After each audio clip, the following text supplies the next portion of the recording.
दिसंबर की आज 20 तारीख है और मेरे बहुत सारे बहन भाइयों का ये सवाल होता है कि आप जो अपने गार्डन के लिए पौध तैयार करते हो, खुद से आप नर्सरी तैयार करते हो, तो आप सीड्स जो हैं कहाँ से लाते हैं। वैसे तो मैंने कई सारे वीडियोस में ये शेयर किया हुआ है और कई सारे भाई बहन जब मुझसे पूछते हैं तो मैंने उनको आंसर भी किया हुआ अलग से, मतलब पर्सनली भी उनको आंसर किया हुआ कि किस तरह से भी कहाँ कहाँ से।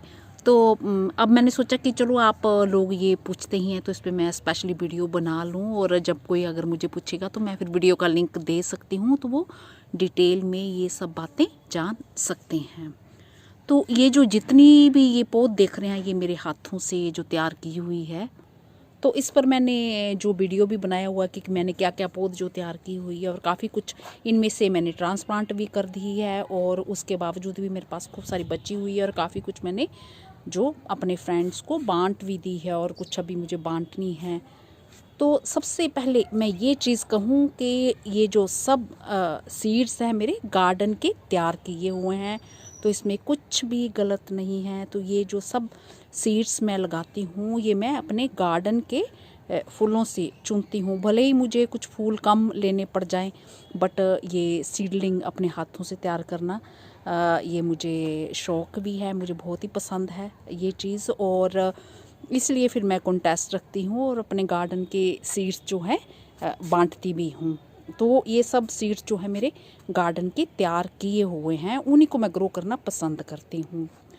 दूसरी बात यह है कि हाँ, जो सीड्स मेरे पास नहीं होते हैं, मेरे गार्डन में नहीं होते हैं, तो वो मैं ऑनलाइन लेना भी पसंद करती हूँ। फिर ये बिना सोचे कि वो अच्छे निकलेंगे कि ख़राब निकलेंगे, तो उनमें से कई बारी कुछ ख़राब भी होते हैं, नहीं उगते हैं, और कोई बहुत अच्छे होते हैं। तो इसके बारे में भी मैंने बताया हुआ, जैसे कि उगाऊ वेबसाइट से मैं लेती हूँ। तो इस बार भी जैसे मैंने 3 तरह के उनसे मंगवाए थे, तो 2 तो मेरे बहुत ही अच्छे लगे। ये सैलरी के ये देखो भर भर के आए हुए हैं पूरे सारे, और मैंने ट्रांसप्लांट भी कई जगह कर दिए हैं, और एक और उनके जो ये मिक्स स्टॉक वाले ये भी भर भर के आए हुए हैं, ये ट्रांसप्लांट भी कर दिए हुए हैं, बट जो एस्टर के उनके एक भी नहीं उगा, तो वो मेरा जो मनी वेस्ट गया, जो मैंने एस्टर के सीड्स लेने पे वो उनसे जो लिए, तो वो बेकार गया। तो उनकी मैं प्रमोशन नहीं कर रही हूँ, जो ख़राब चीज़ है मैंने वो भी शेयर की हुई है। तो यही पौध नहीं है, मैंने और भी बहुत सारी जगहों में कई कुछ लगा रखा हुआ। जैसे उस दिन मैंने वीडियो शेयर किया था तो मैं आर्कटोटीज़ के बारे में भी बताना भूल गई थी, हालांकि उसके सीड्स मैंने आप सबको दिए भी हुए हैं, और ब्रैकीकोम, और ये ब्रैकीकोम के भी मेरे गार्डन में खूब सारे उग रहे हैं, ट्रांसप्लांट भी काफ़ी सारे कर दिए, और पिटूनिया तो अपने आप ही जो उगाया, तो इसको मुझे निकालना है अभी।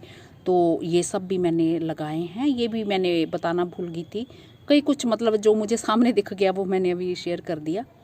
तो आप सोच रहे होंगे कि मेरे गार्डन के खुद के चुने हुए सीड्स हैं, बट कहीं कभी ना कभी तो मैं कहीं से तो लाई ही होंगी ना, सब घर से तो तैयार नहीं ना तब किए होंगे। हाँ जी बिल्कुल ज़रूर, मैंने बहुत बार शेयर किया हुआ है कि मेरे हस्बैंड जो हैं वो एग्रीकल्चर से रिलेटेड डिपार्टमेंट में किसी वो साइंटिस्ट हैं, तो वो भी मैं डिसिप्लिन नहीं उनका बताना चाहती, क्योंकि उन्हें पसंद नहीं है अपने नेट में अपने आप बारे में बताना। तो उनका इस कारण उनका ऑल इंडिया एग्रीकल्चर यूनिवर्सिटीज़ वगैरह में आना जाना लगा रहता है, और जितनी भी जो एग्रीकल्चर यूनिवर्सिटीज़ वगैरह होती हैं तो वहाँ जो फ्लोरिकल्चर डिपार्टमेंट होता है, तो वो अपने यूनिवर्सिटीज़ के चुने हुए सीड्स जो हैं वो सेल करते हैं, और बहुत ही कम दामों पर, जैसे 20-20 रुपए का पैकेट या 25 का, ऐसे ही होते हैं। तो उनके जो सीड्स हैं बहुत ही अच्छे होते हैं। तो मेरे हस्बैंड जो जब भी वो जाते हैं तो जितने भी उनको दिखते हैं, हालांकि वो मुझसे मेरे गार्डन में पहले से होते भी हैं, तो वो पूछते नहीं हैं कि क्या है क्या नहीं, तो वो सब के सब वो वहाँ से ले लेते हैं, और फिर मैं उन्हें अपने तरीके से ग्रो करती हूँ। ये सब चीज़ें भी मैंने शेयर की हुई हैं, जैसे कि हाँ, पूसा वालों के भी सीड्स जो हैं बहुत ही बढ़िया होते हैं। ICR वालों का जो पूसा इंस्टीट्यूट है दिल्ली में, तो आप कोई भी सर्च करना चाहेंगे, तो जैसे पूसा का सर्च करना चाहेंगे इंस्टीट्यूट, तो उसमें इंटरनेट में आप सर्च कर सकते हैं। तो वो ऑनलाइन सीड्स नहीं देते हैं। जैसे ये पूसा वालों का बहुत साल पहले ये कैलेंडुला देख रहे हैं, ये बहुत ही लेयर वाला, अभी तो हल्का खिलना शुरू हुआ है, पूरी तरह से खिला नहीं है, तो इसका नाम मैंने पूसा कैलेंडुला रख दिया। और इसमें और भी कई सारे कलर्स हैं, तो ये मैंने ट्रांसप्लांट किया है, तो अभी ये एक पहला फूल। तो इस तरह से उनके जो मैंने फूलों के सीड्स देखे हैं बहुत ही बढ़िया अच्छी क्वालिटी के। तो वहाँ से जो कई सालों पुराने ये सीड जैसे चलते ही रहते हैं, मैं जब ग्रो करती हूँ तो फिर मैं निशानी रख लेती हूँ। उसी तरह से आप लोकल जो शॉप्स होती हैं, सीड शॉप्स होती हैं, तो क्योंकि उन्हें तो सीड अपना बेचना ही होता है। अगर वो ख़राब रखेंगे, हर बार कोई ना कोई ख़राब हो सकता है, बट हर बार अगर ख़राब रखेंगे तो फिर तो उनके कोई ग्राहक आएगा नहीं ना, तो आप उनसे भी ले सकते हैं। तो इसके अलावा जो मेरे फ्रेंड्स ये प्लांट्स लगाना पसंद करते हैं फूल पौधों के, जैसे मेरे एक दोस्त है तो वो फ्लोरिकल्चर की साइंटिस्ट है, वो उनका भी जैसे ऑल इंडिया एग्रीकल्चर यूनिवर्सिटीज़ वगैरह में आना जाना लगा रहता है, तो वो वहाँ से ले आती है। मेरे पास जो नहीं होते हैं तो वो मुझसे शेयर करती हैं। जैसे ये वर्जीनिया स्टॉक उन्होंने मुझे दिया था, तो देखिए भर भर के पूरे आए हैं, हालांकि टॉम ने ये ख़राब कर दिया था।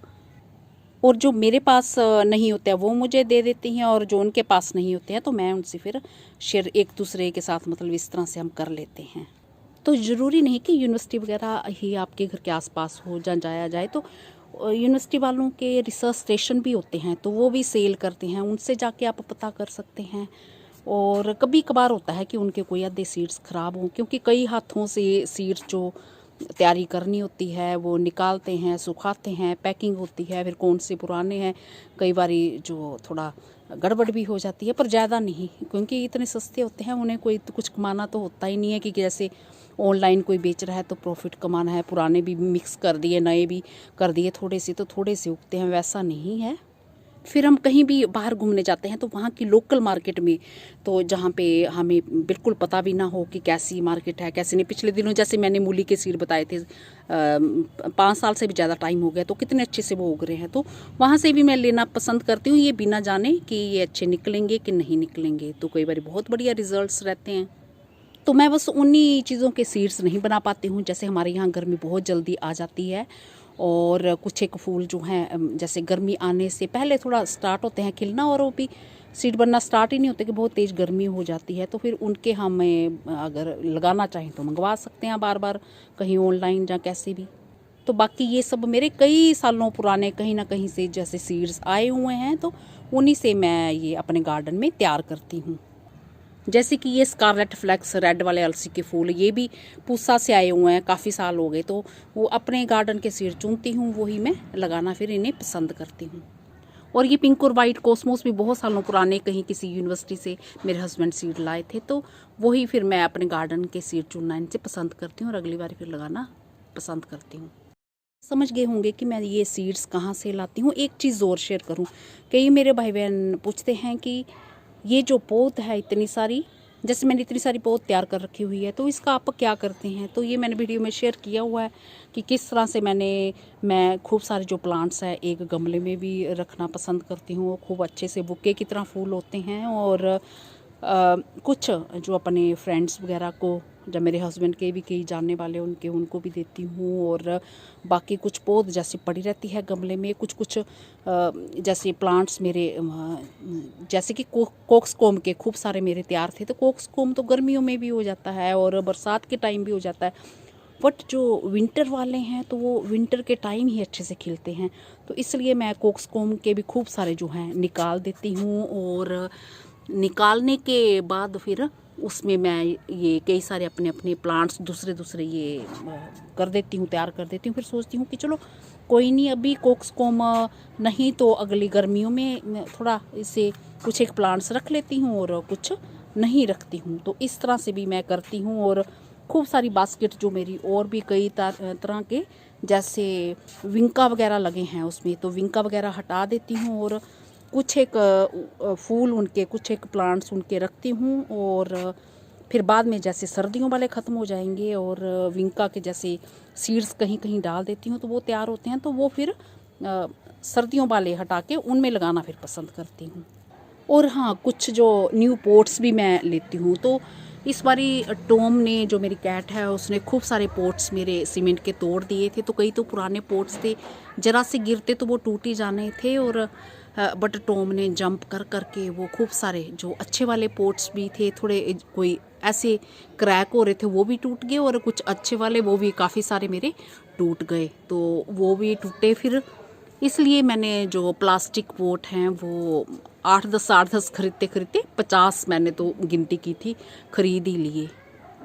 और कई जो बड़े प्लांट्स जैसे प्लास्टिक की बड़ी वाली जो पानी की बकेट होती है ना, वो कई सारी मैंने खरीदी, उन्हें ट्रांसप्लांट किया, तो वो तो मैंने गिनती में की ही नहीं। तो इस तरह से ये चलता रहता है। और फिर मैं कुछ एक पॉट्स इस तरह के भी बनाती हूँ। अभी मैं कोई आधा वीडियो बनाऊंगी, बहुत सारे मैंने पुराने बना भी रखे हुए हैं। तो उसमें 2-3 तरह के मिक्स करके प्लांट्स लगा देती हूँ। पौध कम हो जाती है तो फिर जो हमारे जहाँ पे हमने नर्सरी तैयार की होती है, तो उस पॉट में थोड़े कम पौधे रह जाते हैं, तो फिर उनमें भी कुछ कुछ फूल जो हैं आते ही हैं।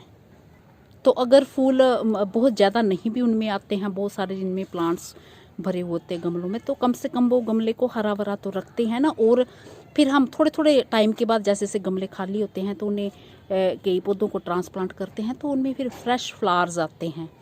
हाँ, ये है कि गर्मियों से पहले तक का अगर मतलब जब सीज़न हो आने का, तो तभी आप करें तो फिर आ जाते हैं उनमें। अगर आप सोचो कि मई महीना चढ़ गया है तो फिर अभी हम करते हैं इतनी गर्मी में, तो फिर वो थोड़ी ना चलेंगे, वो तो फिर मर ही जाएंगे। तो इस तरीके से मैं अपनी जो पौध को ट्रांसप्लांट करती हूँ। इसलिए मुझे पहले कुछ पता नहीं होता कि ये मेरे कितनी पौध जो है मेरे काम आएगी, कितनी मैं, क्योंकि मैं ये अपने पास ज़्यादा रखना चाहती हूँ। अचानक से ही कितने सारे पॉट्स जो हैं वो हमारे खाली होते हैं, तो फिर अगर अपने पास पौध हो तो उन्हें फिर किसी भी तरीके से हम लगा सकते हैं। इसके अलावा मैं किचन का वेस्ट मटेरियल बहुत इस्तेमाल करती हूँ, जैसे आटा बैग हुए, चावल बैग हुए, और कई तरह की जो बोरी वगैरह, डिब्बे वगैरह होते हैं, जहाँ फिर वो ऑयल के कंटेनर वगैरह होते हैं, तो मैं उन्हें सब, साबुन के खाली पैकेट वगैरह, उन्हें सब मैं इस्तेमाल करती हूँ। और छोटे छोटे जगहों में जैसे प्लांट्स लगाती हूँ तो वो मेरे फिर लग जाते हैं। जैसे कि क्रिसैंथेमम को ये मैंने देखिए इजी वाले खाली उसमें कट करके लगा दिया है, तो ये देखिए कितना हेल्दी प्लांट है। और एक मैंने ये इसके खाली जो सोप है, लिक्विड सोप है, खाली पैकेट में ये लगा दिया है। तो इस तरह से मैं खूब सारे प्लांटर जो वेस्ट मटेरियल से भी तैयार कर लेती हूँ। और आजकल ऑनलाइन शॉपिंग का बड़ा ही चलन है, तो कई सारे जो पैकिंग मटेरियल हमारे आ जाते हैं, और जो भी होता है उनमें मैं फिर कई सारे पौधे ग्रो करना पसंद करती हूँ। तो बस इसी तरह से खूब सारे फ्री के जो प्लांटर हमें मिल जाते हैं। इसी के साथ नमस्ते जी, शुक्रिया।